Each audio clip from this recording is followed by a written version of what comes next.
تو مثلا لیکن اسلام میں حسب نسب نہیں ہے. اللہ تبارک و تعالی جو حسب نسب پر فخر کرتے ہیں، ہم فخر نہیں کرتے، لیکن بطور تحدیث نعمت یہ باتیں آپ کو بتائیں حضرت امام ربانی کی اولاد کے نسب کے متعلق. وَأَمَّا بِنِعْمَةِ رَبِّكَ فَحَدِّثْ، اللہ فرماتے ہیں جب ہم کوئی نعمت آپ پر نازل کریں تو آپ اس کو چرچا کرو. اسلام میں سب کچھ تقوی ہے. ہمیں جو ہمارے بزرگوں نے سکھایا، اللہ کے محبوب نے سکھایا، اللہ تعالیٰ کی ذات نے سکھایا، اللہ تبارک و تعالیٰ کے ہاں بروز قیامت تقوی کا پوچھا جائے گا، نہ رنگ کا پوچھا جائے گا، نہ نسل کا، نہ ذات کا، نہ خاندان کا. اللہ تعالیٰ فرمائے گا ان اکرمکم عند اللہ اتقاکم. اللہ تعالیٰ فرمائے گا آپ میں سے وہی پرہیزگار ہے جو صاحب تقوی ہے، جو نیک ہے. مجھے عند اللہ اس کا مقام بول. لیکن اہل سنت نسبتوں کو ماننے والے، اس لیے وہ بڑے خاندانوں کی ہم عزت اور توقیر کرتے ہیں، بزرگوں کی وجہ سے، اہل بیت کی وجہ سے، علماء کی اولاد کی وجہ سے، صحابہ کی اولاد کی وجہ سے وہ نسبت اور عزت دیں ان کو. لیکن اسلام میں سارا کچھ جو ہے وہ، لیکن اعلیٰ شان اور اعلیٰ نسب پر فخر بھی خود رسول اللہ صلی اللہ علیہ وسلم نے کیا. فخر بھی کرنا چاہیے، لیکن سب کچھ جو ہے وہ تقوی اور پرہیزگاری کی طرف ہے. چھوٹا سا میں ایک آپ کو واقعہ بتاتا ہوں کہ آپ کے پنجاب کے بہت بڑے بزرگ بابا بلے شاہ رحمۃ اللہ تعالی، جو صوفی شاعر ہیں آپ کے پنجاب کے، جیسے ہمارے سندھ میں حضرت سید شاہ عبداللطیف بھٹائی رحمۃ اللہ علیہ، ایسے آپ کے پنجاب کے بابا بلے شاہ قصور میں ہیں، بہت مشہور ہیں. میں ان کے مزار پر 8-9 سال پہلے گیا. قصور بہت اچھا شہر ہے، لاہور سے 1 گھنٹے کی ڈرائیو پر ہے. قصور کا میں 3 چیزیں مشہور ہیں، ایک تو بابا بلے شاہ، دوسرا قصور کا فالودہ، تیسرا قصور کی مچھلی، چوتھا قصور کی میتھی. یہ ساری چیزیں مشہور ہیں پورے پاکستان میں، لوگ خاص طور پر یہ چیزیں. تو ہم گئے بابا بلے شاہ کی مزار پر. یہ جو بابا بلے شاہ تھے یہ سید تھے آل رسول، بہت بڑے عالم تھے. ان کے پیر مرشد جو تھے وہ شاہ عنایت قادری رحمت اللہ لاہور میں، وہ آرائی تھے. پنجابیوں میں قبیلہ آرائی بہت فیمس قبیلہ، ہمارے سندھ میں بھی بہت آرائی، تو وہ آرائی تھے. تو یہ جب بابا بلے شاہ طلب حق میں شاہ عنایت قادری کے ہاتھ پر انہوں نے دست بیعت کیا، مرید ہوئے، تو شاہ عنایت شیخ کامل تھے. جب یہ اپنے خاندان میں آئے، اپنے گھر میں آئے، تو سیدوں نے انہیں تانا دیا کہ بلے شاہ تو آل رسول ہے. جیسے آج کل ہمارے سادات اور پیر صاحبان کو یہ غرور اور تکبر ہوتا ہے کہ ہم بھائی سید ہیں، ہم فاروقی ہیں، ہم صدیقی ہیں، ہم عثمانی ہیں، ہم علوی ہیں، ہم فلاں ہیں، تو ہم کیوں مرید بنے کسی غیر سید کے یا صحابہ کا اولاد نہ ہو. یہ ان کے لیے سبق اور درس کے طور پر، ان صاحبزادگان کے لیے، ان سجادہ نشین حضراتوں کے لیے. ہمارے خاندان میں ایسے نہیں، ہمارے تمام بچے چھوٹے بڑے کافی ہمارے قبلہ حضرت صاحب رحمۃ اللہ کے خلیفہ ہیں صوفی محمد حسن صاحب، اس کے ہاتھ پر بیعت ہیں. میرا چھوٹا بھائی برخودار عمر جان سلم ہوں، صوفی محمد حسن جو ہمارے حضرت صاحب کے غلام ہیں، ان کے ہاتھ پر بیعت ہے. تو ہم نے ان کی یہ تربیت نہیں کی.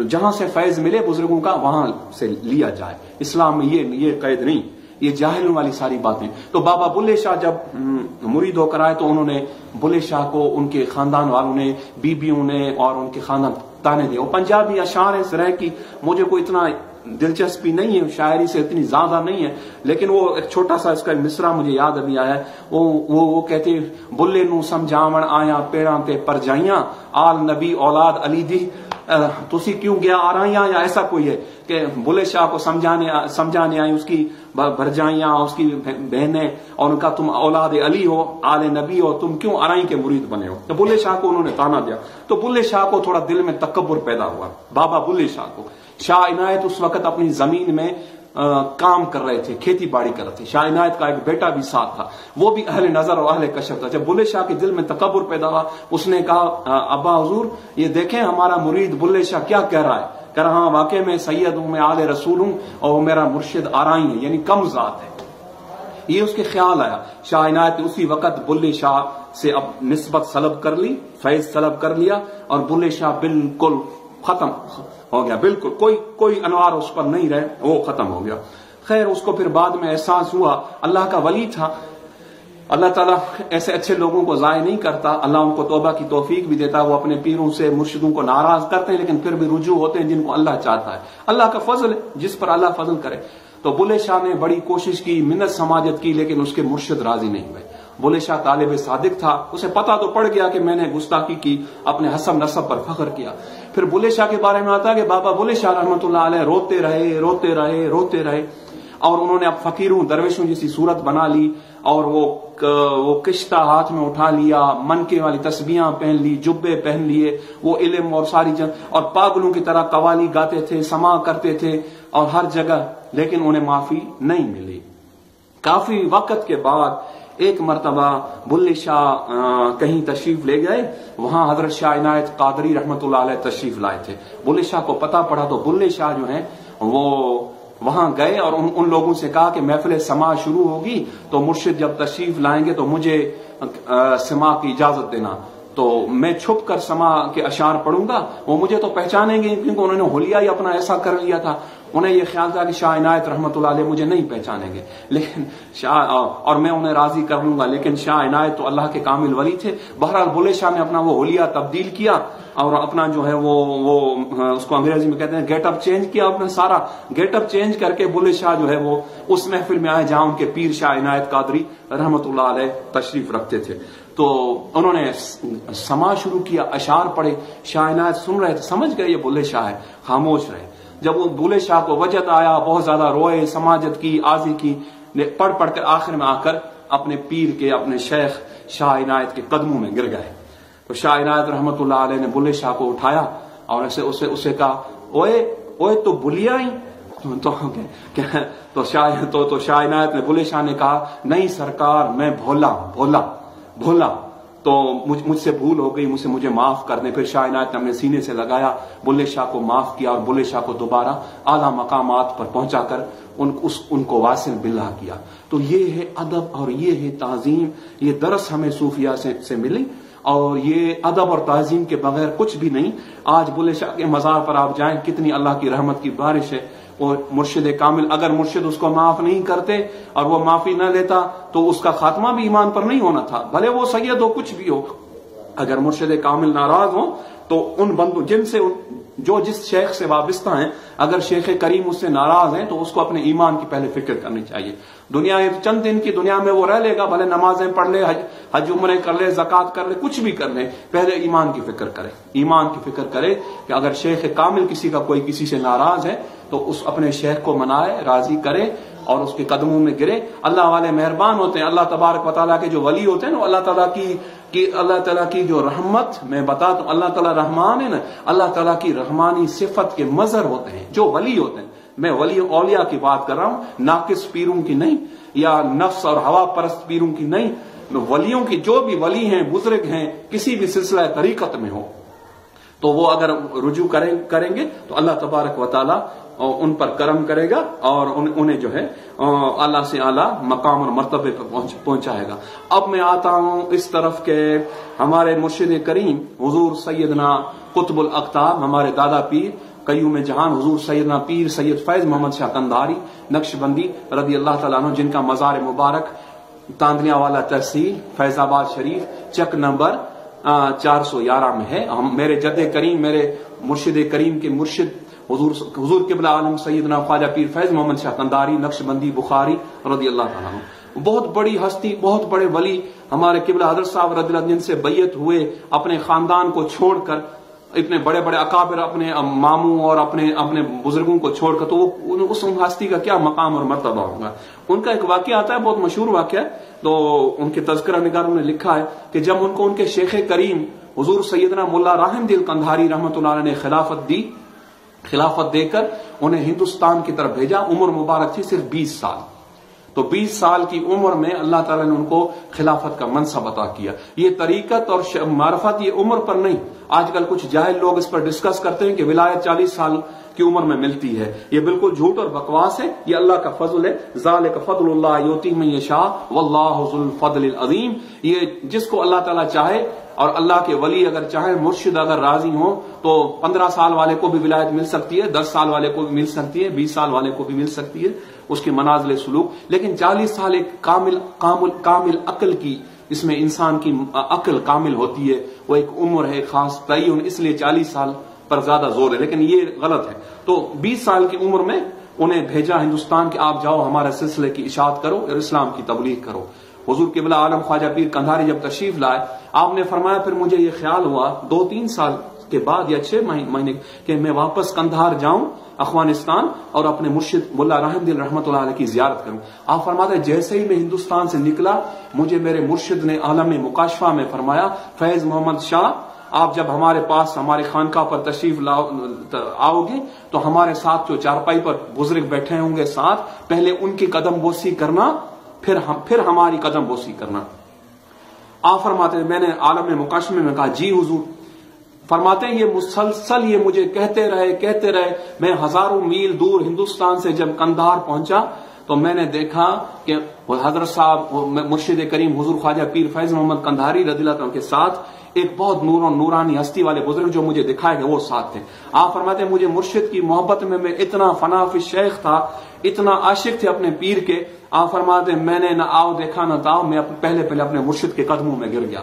میں نے اپنے مرشد کے قدم چومے اور اس کے بعد ان بزرگ جو ساتھ بیٹھے تھے ان کے قدم چومے. اور فرماتے ہیں مرشد ناراض ہو گئے سخت. مجھے کہا فیض محمد شاہ میں آپ کو ہندوستان سے نکلے ہو تبھی سے میں کہہ رہا ہوں کہ پہلے میرے ہاتھ نہیں چومنے ان کے ہاتھ چومنے. تم نے کیوں حکم عدولی کی, کیوں خلاف ورزی کی؟